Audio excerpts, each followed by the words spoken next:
Well, there really wasn't a victory to hail, but there was a pretty interesting game, and the end of the season comes now for the Redskins. It's time for the Redskin Report, brought to you by Fork Union Military Academy, and once again, as he's been here with us all season long, we welcome Trevor Matich to the show. Hello, Trevor.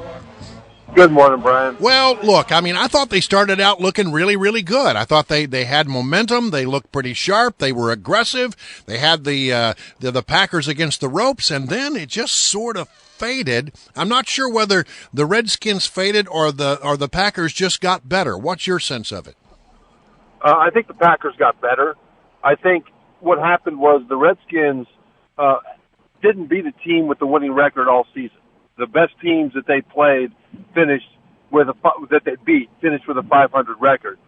Green Bay finished with a 10-6 record coming into this game. And some of the mistakes that some of the young guys and some of the new guys that the Redskins had to sign off the street because of injury, some of those mistakes and some of that lack of chemistry that they were able to overcome against average teams, they weren't able to overcome against a team like Green Bay, who had won 10 games and who was headed up by a future Hall of Famer at quarterback.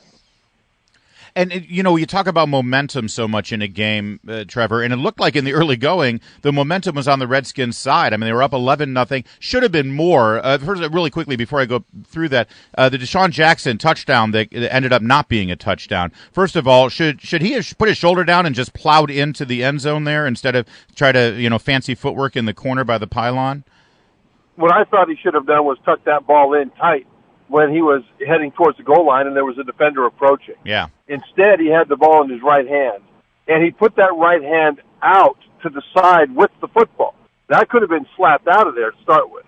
But second, what happened was his foot and most of his body ended up just inside the pylon.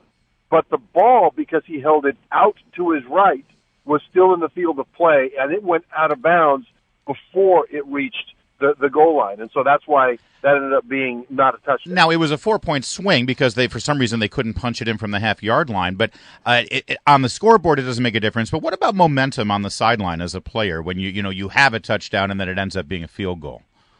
Well, that was a problem. Early on, there was that, which was a 4-point loss.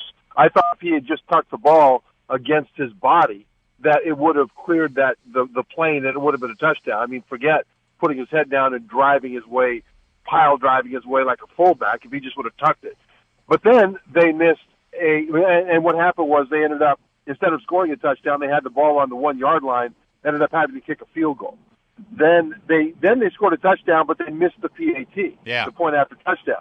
So that's a 5-point swing, 5 points that they left on the table in a playoff game. And as soon as that happened, I thought, you know what, this might come back to bite them. But let me go back to that Dashon Jackson thing. I mean, I have been concerned several times during the regular season where I thought he was showboating on the way into the end zone.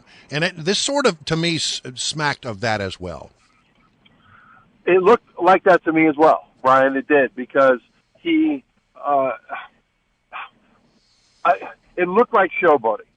To be charitable to Dashon, it may just have been that he thought he was in and didn't need to tuck that ball away. But he's a veteran enough to know that in a playoff game especially, when you're crossing the goal line for what would be a contested touchdown because the defender is right there, if that ball gets slapped out of your hand and goes into the end zone and then out of the end zone, out of bounds, that's a touchback. It's the other team's ball on the 20-yard line. Yeah. And that's why you tuck that ball in. And so I can't imagine any reason why he would not tuck it in, but rather he would put it out to the side. So, Trevor, then in the second quarter, there's this moment when Aaron Rodgers, everybody knows this about Aaron Rodgers, he often runs up to center real fast and gets a quick snap as the defense is bringing replacements in, and he gets a free play because there's a flag thrown, too many defenders on the field for the opposite team, but it's an open play. The play keeps going, and he turned that into a quick touchdown. That kind of mental mistake, is that a problem with the players? Is that the head coach? Because that seemed to be a huge momentum changer for the Packers.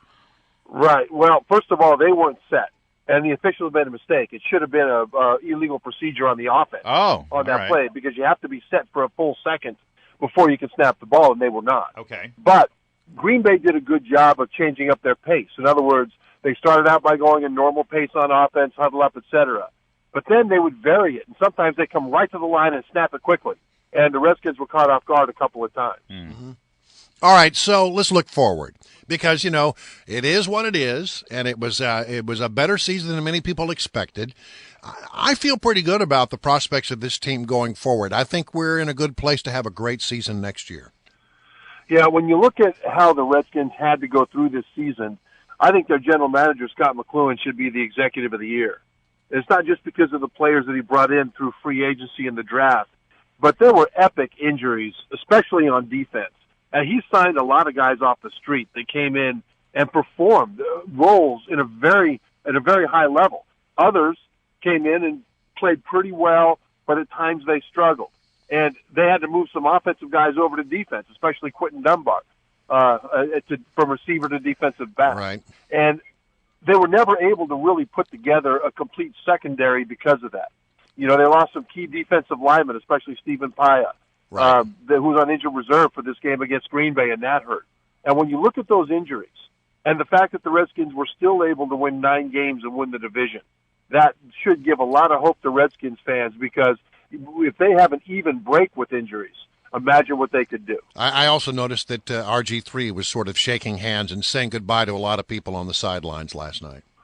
Yeah, this is the last we'll see of him as a Redskin, and I wish him well going forward. Now, he could end up.